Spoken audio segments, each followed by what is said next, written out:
Muzlagan ekan. Aziz do'stlar, kommentariyada "Aka, bu qanaqa choy? Marojnani solib qo'ydingizku?" deb so'rashibdi.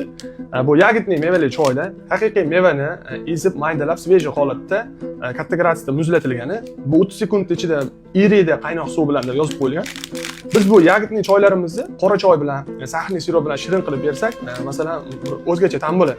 Bu Rossiyani Chistaya Lina kompaniyasidan olib kirilgan. Xudo xolasa men buni diler okalarning nomerlarini qoldiraman. O'zingizlar murojaat qilib, magaziningizga, o'zingizlarning shunaqa choy sotadigan shoxobchaniga, kafega bo'ladimi? Bemalol murojaat qilib sotib olishingiz mumkin okalardan.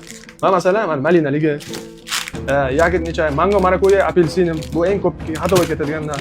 Masalan, apelsin, laymaligi, bunisi malina, brusniko и chaberson deyilibdi. Xullas, o'rmon mevalar. Mana shu 4 xil assortiment bor. Bizda yana qo'shimchasi, men o'tgan safar ko'rsata olmadim. Mana desert bor, mevali desert.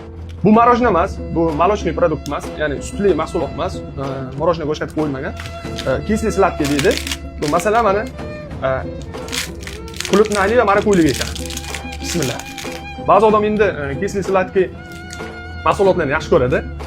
Qish kunda ham iste'mol qilsa bo'ladi. Bismillah.